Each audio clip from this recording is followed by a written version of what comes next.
ಉಮೇಶ್ ಮೇಟಿ ಅವರನ್ನ ಅಭ್ಯರ್ಥಿಯನ್ನಾಗಿ ಮಾಡಿದ್ದೇವೆ.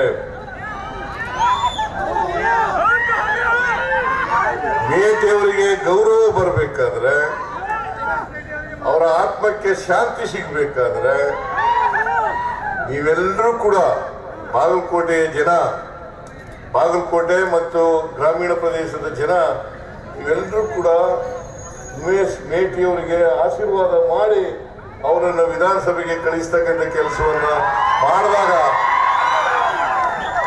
ಅವರ ಆತ್ಮಕ್ಕೆ ಶಾಂತಿ ಸಿಗ್ತದೆ, ಅವರಿಗೆ ಗೌರವ ಸಿಗ್ತದೆ ಅಂತಕ್ಕಂಥ ಮಾತುಗಳನ್ನ ಈ ಸಂದರ್ಭದಲ್ಲಿ ಹೇಳಲಿಕ್ಕೆ ಬಯಸ್ತಾ ಇದ್ದೇನೆ.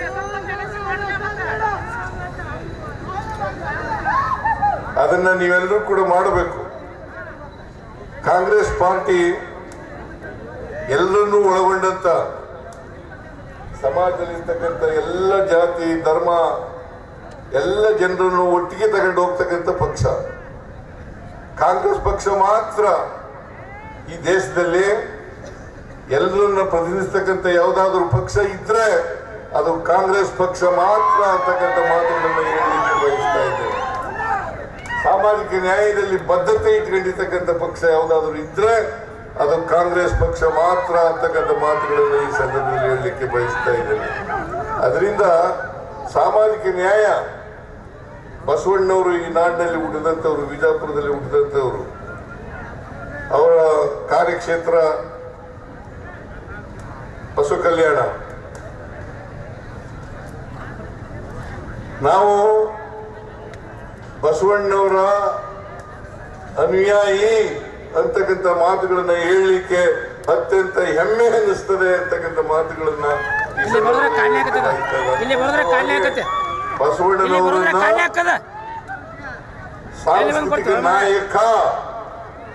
ಸಾಂಸ್ಕೃತಿಕ ನಾಯಕ ಅಂತ ಹೇಳಿ ನಾವು ಘೋಷಣೆಯನ್ನ ಮಾಡಿದ್ದೇವೆ.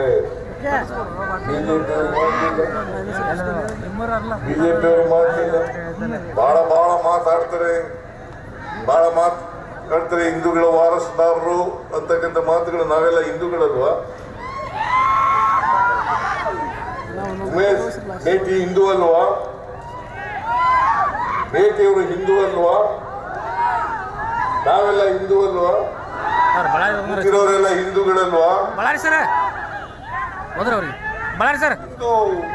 ಹಿಂದೂ ಅಂತಕ್ಕಂಥ ಹೇಳ್ತಕ್ಕಂಥ ಮಾತುಗಳಿದೆಯಲ್ಲ, ಅದು ಜನರಿಗೆ ತೋರ್ಪಡಿಸ್ಲಿಕ್ಕೋಸ್ಕರವಾಗಿ ಹೇಳ್ತಕ್ಕಂಥ ಮಾತುಗಳೇ ಹೊರತು ಅವರು ಬಡವರು, ಹಿಂದುಳಿದವರು, ದಲಿತರು, ಮಹಿಳೆಯರು, ರೈತರು ವಿರೋಧಿಗಳು. ಮನುವಾದ ನಮ್ಮಲ್ಲಿ ನಂಬಿಕೆ ಇಟ್ಕೊಂಡಿರ್ತಕ್ಕಂಥ ಜನ, ಮನುವಾದವನ್ನ ನಾವು ಪಾಲನೆ ಮಾಡಬೇಕು ಅಂತಂದ್ರೆ, ಮನುವಾದ ಏನ್ ಹೇಳ್ತದೆ ಅಂತಂದ್ರೆ ಬಡವರು, ಮಹಿಳೆಯರು, ರೈತರು, ಹಿಂದುಳಿದವರು, ದಲಿತರು, ಅಲ್ಪಸಂಖ್ಯಾತರು ಇವರ ವಿರೋಧಿಗಳು.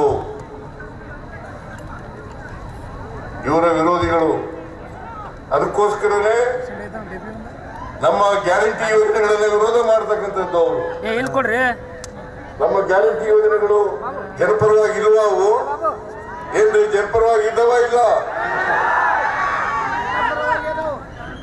ಈ ಯೋಜನೆಗಳನ್ನ ವಿರೋಧ ಮಾಡ್ತಾರೆ.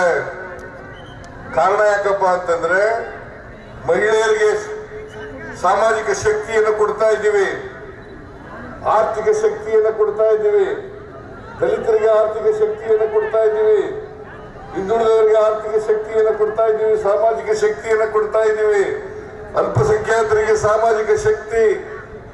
ಎಲ್ಲ ಜಾತಿ ಧರ್ಮದ ಜನ ಭೇದ ಭಾವ ಮಾಡದೇನೆ ಎಲ್ಲ ಪಕ್ಷದವರಿಗೂ ಕೂಡ ನಾವು ಈ ಗ್ಯಾರಂಟಿ ಯೋಜನೆಗಳನ್ನ ಕೊಡ್ತಾ ಇದ್ದೀವಿ. ಈಗ ಜಾತ್ಯತೀತವಾಗಿ ಕೊಡ್ತಾ ಇದ್ದೀವಿ. ಈ ಭಾರತೀಯ ಜನತಾ ಪಕ್ಷದವರು ಗ್ಯಾರಂಟಿ ಯೋಜನೆಗಳ ಫಲ ಪಡ್ಕೊತಾ ಇಲ್ವಾ? ಪಡ್ಕೊತಾ ಇದ್ರ? ಇಲ್ಲ. ಎಲ್ಲರಿಗೂ ಕೊಡ್ತೀವಿ.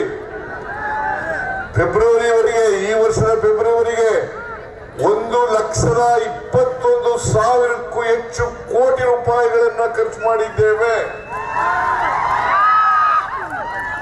1,21,000 21,000ಕ್ಕೂ ಹೆಚ್ಚು ಕೋಟಿ ರೂಪಾಯಿಗಳನ್ನ ಗ್ಯಾರಂಟಿ ಯೋಜನೆಗಳಿಗೆ ಕೊಟ್ಟಿದ್ದೇವೆ. ನಾವು ನುಡಿದಂತೆ ನಡೆದಿಲ್ವಾ? ಬಿಜೆಪಿಯವರು ಅಧಿಕಾರದಲ್ಲಿ 4 ವರ್ಷ ಇದ್ರು.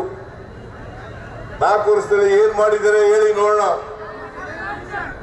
ಏನ್ ಮಾಡಿದ್ದಾರೆ ಹೇಳಿ ನೋಡೋಣ. 4 ವರ್ಷ ಅಧಿಕಾರದಲ್ಲಿ ಇದ್ರು. ಏನಾದ್ರು ಅಭಿವೃದ್ಧಿ ಕೆಲಸಗಳು ಮಾಡಿದ್ರ? ಓದಿ ಮೆಡಿಕಲ್ ಕಾಲೇಜ್ ಕೊಟ್ರ?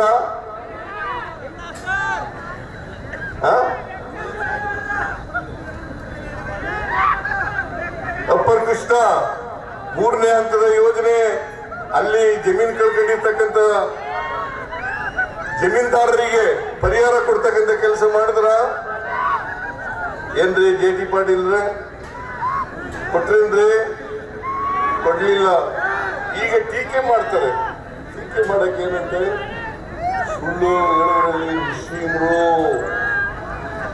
ಅಪಪ್ರಚಾರ ಮಾಡೋದ್ರಲ್ಲಿ ನಿಸ್ಸೀಮರು.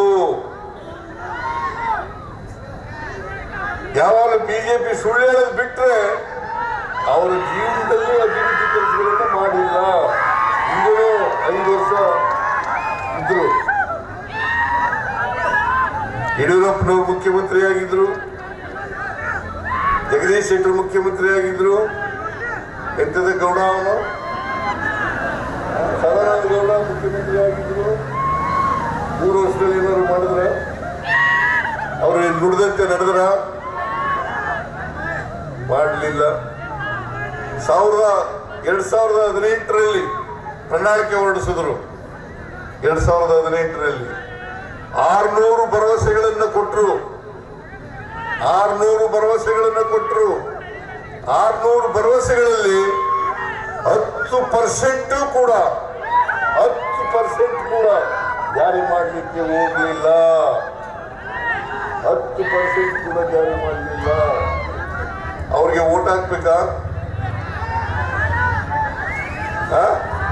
ಅವ್ರು ಓಟ್ ಹಾಕ್ಬೇಕಾ? ನೀವೇ ಹೇಳಿ. 4 ವರ್ಷ ಅಧಿಕಾರದಲ್ಲಿದ್ದಾಗ ಮೆಡಿಕಲ್ ಕಾಲೇಜ್ ಯಾಕೆ ಮಾಡಲಿಲ್ಲ? ನಾನು 2016-17 ಘೋಷಣೆ ಮಾಡಿದ್ದೆ. ಈ ಘೋಷಣೆ ಮಾಡಲಿಕ್ಕೆ HY ಮೇಟಿಯವರು ಕಾರಣ. ನನಗೆ ಈ ಸಾರಿ ಗೆದ್ದ ಮೇಲೆ ಪ್ರತಿ ಸಾರಿ ಭೇಟಿಯಾದಾಗ ನನಗೆ ಬಾಗಲಕೋಟೆಯಲ್ಲಿ ಮೆಡಿಕಲ್ ಕಾಲೇಜ್ ಕೊಡಿ, ಬಾಗಲಕೋಟೆಗೆ ಮೆಡಿಕಲ್ ಕಾಲೇಜ್ ಕೊಡಿ, ಬಾಗಲಕೋಟೆಗೆ ಮೆಡಿಕಲ್ ಕಾಲೇಜ್ ಕೊಡಿ ಅನ್ನೋದು ಕೇಳೋದು ಬಿಟ್ಟರೆ ಬೇರೆ ಏನನ್ನು ಕೇಳ್ತಿರ್ಲಿಲ್ಲ. ಎಷ್ಟೇ ಕಷ್ಟ ಆದರೂ ಕೂಡ ಈ ವರ್ಷ ಘೋಷಣೆ ಮಾಡಿದೆ. 2025-26 ಬಜೆಟ್ ನಲ್ಲಿ ಘೋಷಣೆ ಮಾಡಿದೆ, ನಾನು ಈ ವರ್ಷ ಮೆಡಿಕಲ್ ಕಾಲೇಜನ್ನು ಕೊಡ್ತೀನಿ ಅಂತ. ಆದ್ರೆ ದುರ್ದೈವ ಮೊನ್ನೆ ಕೆಲವು ದಿನಗಳ ಹಿಂದೆ ನಾನು DK ಶಿವಕುಮಾರ್ ನಾವೆಲ್ಲರೂ ಕೂಡ ಶಂಕುಸ್ಥಾಪನೆ ಮಾಡಿದ ಮೆಡಿಕಲ್ ಕಾಲೇಜ್ಗೆ. ಆದ್ರೆ ಅವ್ರು ಇರಲಿಲ್ಲ. ಸಂತೋಷ ಖುಷಿ ಪಡ್ತಾ ಇದ್ರು. ಅವ್ರು ಇಲ್ಲೇ ಇರ್ತಕ್ಕಂಥ ಸಂದರ್ಭದಲ್ಲಿ ಮೆಡಿಕಲ್ ಕಾಲೇಜು ನಾವು ಶಂಕುಸ್ಥಾಪನೆಯನ್ನು ಮಾಡೋದು. ಅದು ಶಂಕುಸ್ಥಾಪನೆ ಆಗ್ಬೇಕಾದ್ರೆ, ಬಾಗಲಕೋಟೆಗೆ ಮೆಡಿಕಲ್ ಕಾಲೇಜು ಸಿಕ್ಬೇಕಾದ್ರೆ ಅದಕ್ಕೆ ಮೇಟಿಯವರು ಕಾರಣ ಅಂತಕ್ಕಂಥ ಮಾತುಗಳನ್ನ ಈ ಸಂದರ್ಭದಲ್ಲಿ ಹೇಳಲಿಕ್ಕೆ ಬಯಸ್ತಾ ಇದ್ದೇನೆ. ಅದರಿಂದ ಆಮೇಲೆ ಅಪ್ಪರ್ ಕೃಷ್ಣ 3ನೇ ಹಂತ ಪರಿಹಾರ ಕೊಡ್ಲೇಬೇಕು ಅಂತೇಳಿ ಹಠ ಮಾಡಿದ್ರು. ಇಲ್ಲಿ JT ಪಾಟೀಲ್ ಇದ್ದಾರೆ, ಶಿವಾನಂದ ಪಾಟೀಲ್ ಇದ್ದಾರೆ, ಆಮೇಲೆ ನಮ್ಮ ಅಜಯ್ ಸರ್ನಾಯಕ್ ಇದ್ದಾರೆ, ತಿಮ್ಮಾಪುರ್ ಇದ್ದಾರೆ. ಇವ್ರ ಜೊತೆ ಇನ್ನೂ ಅನೇಕ ಜನ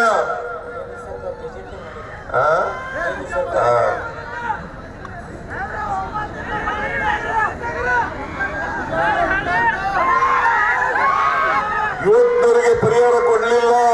4 ವರ್ಷ ಬೇಕಾಗಿತ್ತ. ಯಡಿಯೂರಪ್ಪ ಮುಖ್ಯಮಂತ್ರಿ ಆಗಿದ್ರು, ಬಸವರಾಜ ಬೊಮ್ಮಾಯಿ ಮುಖ್ಯಮಂತ್ರಿ ಆಗಿದ್ರು. ಯಾಕೆ ಕೊಡ್ಲಿಲ್ಲ? ಯಾಕೆ ತೀರ್ಮಾನ ಮಾಡಲಿಲ್ಲ? ಇದನ್ನ ತಾವು ಅರ್ಥ ಮಾಡ್ಕೋಬೇಕಾಗ್ತದೆ. ನಾನು ರೈತ ಮುಖಂಡಗಳ ಜೊತೆಗೆ ಶಾಸಕರ ಜೊತೆಯಲ್ಲಿ ಮೀಟಿಂಗ್ ಮಾಡಿದೆ.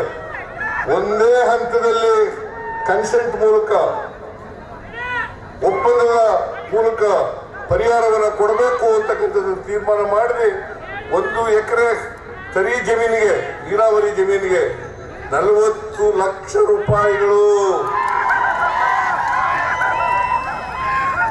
ಕುಷ್ಕಿ ಜಮೀನಿಗೆ, ಒಣ ಭೂಮಿಗೆ 30 ಲಕ್ಷ ರೂಪಾಯಿಗಳು. ಅದನ್ನು ಸುಳ್ಳು ಹೇಳ್ತಾರೆ ಬಿಜೆಪಿಯವರು. ಬಜೆಟ್ ನಲ್ಲಿ ದುಡ್ಡೇ ಇಟ್ಟಿಲ್ಲ. ದುಡ್ಡಿಟ್ಟಿದ್ದೇನೆ.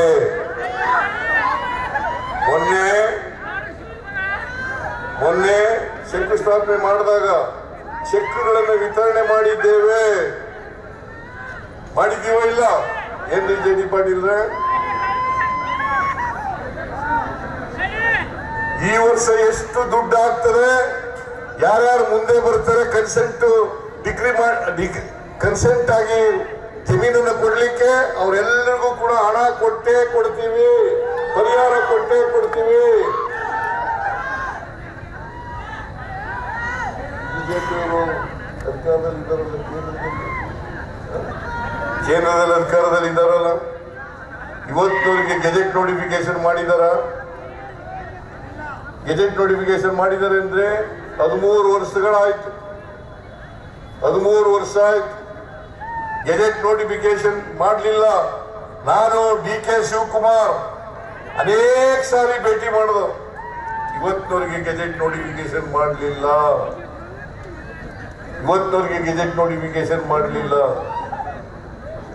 ಇವರಿಗೆ ಯಾವ ನೈತಿಕತೆ ಇದೆ? ನಮ್ಮನ್ನ ಪ್ರಶ್ನೆ ಮಾಡಲಿಕ್ಕೆ ಯಾವ ನೈತಿಕತೆ ಇದೆ? ಇವ್ರಿಗೆ ಯಾವುದೇ ನೈತಿಕತೆ ಇಲ್ಲ. ಆದ್ರಿಂದ ಬಿಜೆಪಿ ಅವರು ಇದಾರಲ್ಲ, ಬರೀ ಬುರುಡೆ ದಾಸರು. ಸುಳ್ಳೆ ಅವ್ರ ಮನೆ ದೇವರು, ಸುಳ್ಳೆ ಮನೆ ದೇವರು. ಆದ್ರಿಂದ ನೀವೆಲ್ಲರೂ ತಿಳ್ಕೋಬೇಕು, ಕಾಂಗ್ರೆಸ್ ಪಾರ್ಟಿ ಮಾತ್ರ ಎಲ್ಲ ಜಾತಿ ಜನರು, ಎಲ್ಲ ವರ್ಗದ ಜನರು, ಎಲ್ಲ ಧರ್ಮದ ಜನ ಪರವಾಗಿರ್ತಕ್ಕಂಥ ಪಕ್ಷ ಯಾವುದಾದ್ರೂ ಇದ್ರೆ ಅದು ಕಾಂಗ್ರೆಸ್ ಪಕ್ಷ ಮಾತ್ರ. ಇವನು ತಬ್ಲಿ ಮಗ ಇವನನ್ನ ನಿಮ್ಮ ಜೋಳಿಗೆಗೆ ಹಾಕ್ತಾ ಇದ್ದೀವಿ,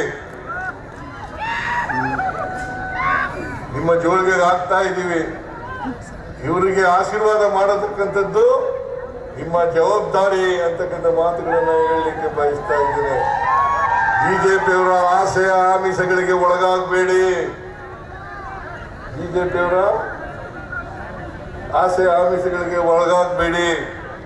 ಚರಂತಿ ಮಠ ಹತ್ರ ದುಡ್ಡಿರ್ಬೋದು, ಗೊತ್ತಿಲ್ಲ ನನಗೆ. ದುಡ್ಡಿಲ್ವಾ? ಅವ್ರ ತಮ್ಮ ಇಲ್ಲೇ ಇದ್ದಾರೆ, ಮಲ್ಲಿಕಾರ್ಜುನ ಚರಂತಿ ಮಠ.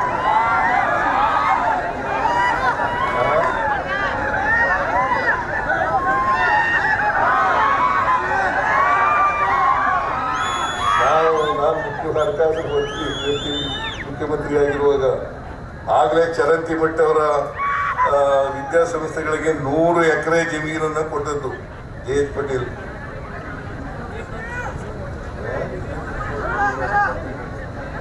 ಅದಾದ್ಮೇಲೆ ಜೆ.ಎಚ್. ಪಟೇಲ್ರು ನಾನು ಇರುವಾಗಲೇನೆ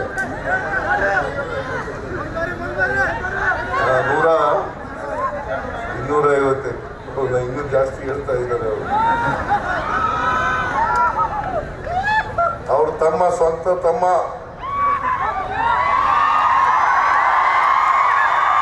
ಸಾರಿ ಪಕ್ಷೇತರಾಗಿ ಸ್ಪರ್ಧೆ ಮಾಡಿದ್ರು. ಈ ಸಾರಿ ಉಮೇಶ್ ಮೇಟಿಯವರನ್ನ ಗೆಲ್ಲಿಸಲೇಬೇಕು ಅಂತೇಳಿ ಶಬ್ದ ಮಾಡಿ ನಮ್ಮ ಜೊತೆ ನಿಂತಿದ್ದಾರೆ. ಅವರ ಬೆಂಬಲನೂ ಕೂಡ ನಮಗಿದೆ.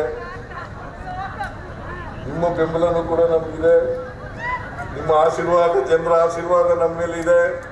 ಅದರಿಂದ ಉಮೇಶ್ ಮೇಟಿಯವರನ್ನ ಗೆಲ್ಲಿಸಿ ವಿಧಾನಸಭೆಗೆ ಕಳಿಸ್ತಕ್ಕಂಥದ್ದು ಮೇಟಿಯವರ ಆತ್ಮಕ್ಕೆ ಶಾಂತಿ ಸಿಗ್ತಕ್ಕಂಥ ಕೆಲಸವನ್ನ ನೀವೆಲ್ಲರೂ ಕೂಡ ಮಾಡಬೇಕು ಅಂತಕ್ಕಂಥ ಮಾತುಗಳನ್ನು ಈ ಸಂದರ್ಭದಲ್ಲಿ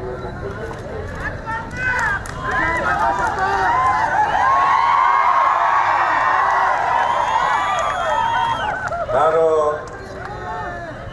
ಒಂದು 4-5 ದಿನ ಇಲ್ಲೇ ಇರ್ತೀನಿ, ಕ್ಯಾಂಪೇನ್ ಮಾಡ್ತೀನಿ. ಹಳ್ಳಿಗಳಿಗೂ ಬರ್ತೀನಿ, ವಾರ್ಡ್ಗಳಿಗೂ ಬರ್ತೀನಿ. ನೀವೆಲ್ಲರೂ ಕೂಡ ದಯಮಾಡಿ ಆಶೀರ್ವಾದ ಮಾಡಬೇಕು ಅಂತೇಳಿ ನಿಮ್ಮಲ್ಲಿ ಕಳಕಳಿಯ ಪ್ರಾರ್ಥನೆಯನ್ನು ಮಾಡಿ ನನ್ನ ಮಾತುಗಳನ್ನು ಮುಗಿಸ್ತೇನೆ. ಜೈ ಹಿಂದ್, ಜೈ ಕರ್ನಾಟಕ.